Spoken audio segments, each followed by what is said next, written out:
You work hard, you save, you finally buy that car you've been dreaming about. Maybe it's a BMW, a Porsche, or a brand new Tesla. You post it online, people like it, maybe even leave a fire emoji. You feel proud, you should. Then you see Ralph Lauren's garage, 70 cars, a private collection worth over $350 million, stored in a luxury facility that looks cleaner than most art museums, and suddenly your dream car starts to feel kind of small. Because this isn't just a flex, it's not for show. It's a quiet reminder that your version of success isn't even scratching the surface. The secret world you're not in.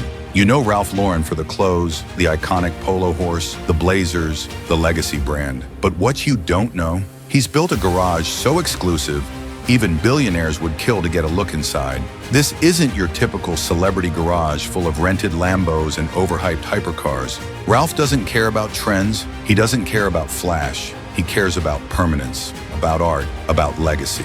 While you're watching reviews on the next EV drop, Ralph's walking past a one-of-two 1930s Bugatti with original paint and custom-built interiors that haven't seen daylight in decades. The garage itself worth millions alone.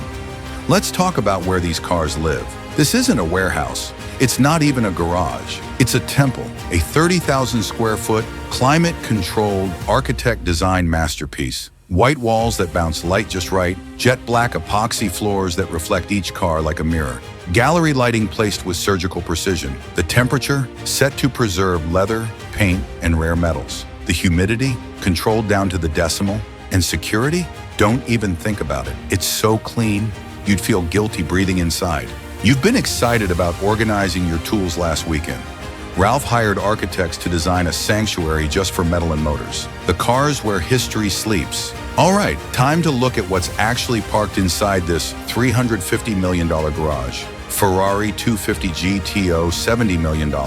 This is the crown jewel, only 36 made, often considered the most valuable car in the world. Ralph's is pristine, original panels, factory correct specs, and driven maybe once a decade. The curves, the proportions, the sound, this isn't a car. It's mechanical royalty, engineered with soul and legacy. Most collectors would sell their entire fleet just to own this one. You're out here admiring your neighbor's Ferrari Roma. Ralph owns the car other Ferrari owners worship like a deity. Bugatti Type 57 SC Atlantic, $40 million. Only 4 were ever made. Only 2 are privately owned. Ralph has one. Designed in the 1930s with an Art Deco style that doesn't exist anymore. This car has riveted seams, a spine running down the roof, and a silhouette so rare it looks like a sculpture from a science fiction film. It's the kind of design that would never pass regulations today because it wasn't made for rules, just beauty. It's not a car. It's a ghost from another world, preserved like a crown jewel. McLaren F1 LM, $20 million. The LM is rarer than the standard F1. Lighter, louder, raw. Built to celebrate McLaren's Le Mans victory, only 5 LMs were ever made, and Ralph has one. Naturally aspirated V12, no turbos, no hybrid tech, just pure analog speed. It doesn't need launch control. It doesn't need a spoiler that moves. This is what real driving felt like before technology got in the way. And Ralph, he treats it like a museum exhibit. Never raced, barely driven, just preserved, because even legends need silence sometimes. You're still deciding between sport mode and eco mode. Mercedes 300 SL Gullwing, $2.5 million plus. Doors that open like wings, a shape that made history. The Gullwing isn't just a car, it's the first supercar. Ralph owns more than one, each one restored to surgical precision. From the stitched seats to the inline-6 engine, every inch is a masterclass in design. People forget this was the fastest production car of its time. And it didn't just look futuristic, it rewrote the blueprint of what luxury performance could be. Ralph didn't just collect it, he preserved its soul. You're still arguing online about which car has the better exhaust note. Jaguar XKSS, $30 million. The XKSS isn't just rare, it's mythical. Born from Jaguar's D-Type race cars, only 16 were made before a fire at the factory destroyed the rest. Ralph owns one of the survivors. It's lightweight, open top, and filled with leather that smells like 1957. This isn't the kind of car you drive. It's the kind you feel in your bones. It growls, it breathes. It reminds you of a time when cars weren't built in silence. They were built with fury. Steve McQueen had one. Jay Leno dreams of it. Ralph just quietly keeps his under perfect lighting. Lamborghini Reventon Roadster, $2 million. The Reventon isn't a Lamborghini, it's a stealth bomber on wheels. Only 15 Roadsters were made. Flat angles, carbon fiber everything, and a look that screams, "Don't even try to catch me." While most people obsess over Huracans and Aventadors, Ralph skipped all of that and went straight to the top. The Reventon wasn't built for mass attention. It was built for those who already have everything and still want something no one else does. This isn't a car you park. It's a car you stage like a fighter jet in a hangar. And Ralph, he did exactly that. Porsche 918, Spider $1.5 million. Don't let the price fool you. The 918 isn't just another hypercar. It's a turning point. The moment Porsche blended hybrid tech with track performance without losing an ounce of soul. V8 engine, 2 electric motors, nearly 900 horsepower, and styling that still makes people stare. This isn't for crypto bros or TikTok millionaires. It's for someone who understands restraint, engineering, and legacy performance. Ralph keeps his not because it's fast, but because it's important. Because it represents a moment in history when speed evolved. You're out here wondering if EVs will kill driving. Ralph already owns the car that proved they won't. Alfa Romeo 8 C2900B Mille Miglia, $25 million.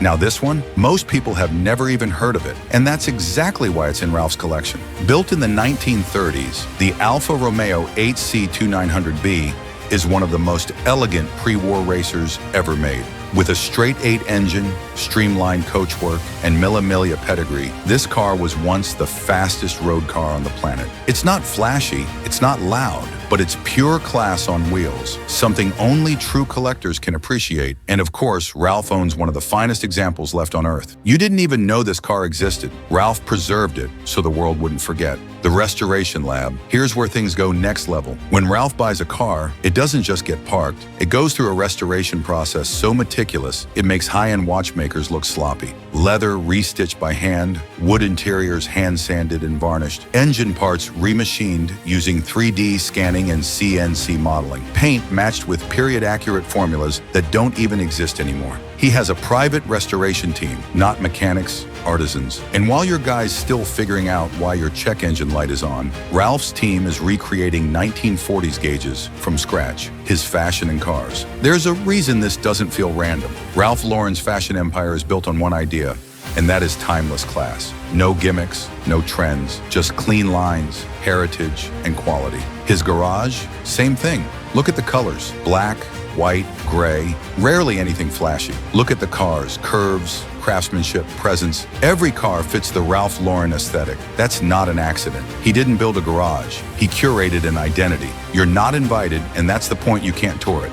You can't rent it. You can't film it. Very few people have even seen it in person. Once in a while, he lets a car out to Pebble Beach, to Villa d'Este, or in one insane case, to the Louvre Museum in Paris. Yeah, his cars were displayed in the same room as the Mona Lisa. Your car just got declined for an alignment. $350 million and growing fast. This isn't just a garage, it's an investment portfolio. Every car here appreciates over time. No depreciation, no trendy crashes, just legacy value. The GTO doubled in value in 10 years. The Atlantic can't even estimate. The F1 from $1 million to $20 million in under 2 decades. And Ralph, he's not just sitting on it, he's watching his collection quietly grow while everyone else burns money on leased Huracans. You can't compete, but you can learn. This is where it hits. You'll never catch up to Ralph Lauren. You won't buy your way into this world because it's not just about having money, it's about taste, timing, vision, and access. You could win the lottery tomorrow and still not qualify to buy most of the cars in this collection. They'd look at your name and say, no thanks, but here's what you can do. You can stop chasing hype.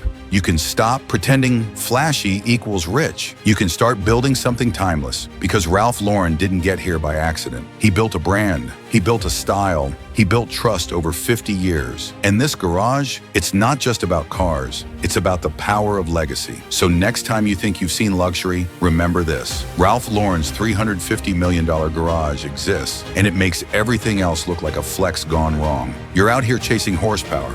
He's out here collecting art on wheels. And while most people show off their cars for clout, Ralph doesn't show anything. Because when you've built something timeless, you don't need to flex. Like, share, comment, and subscribe. Because garages like this deserve more than just a scroll.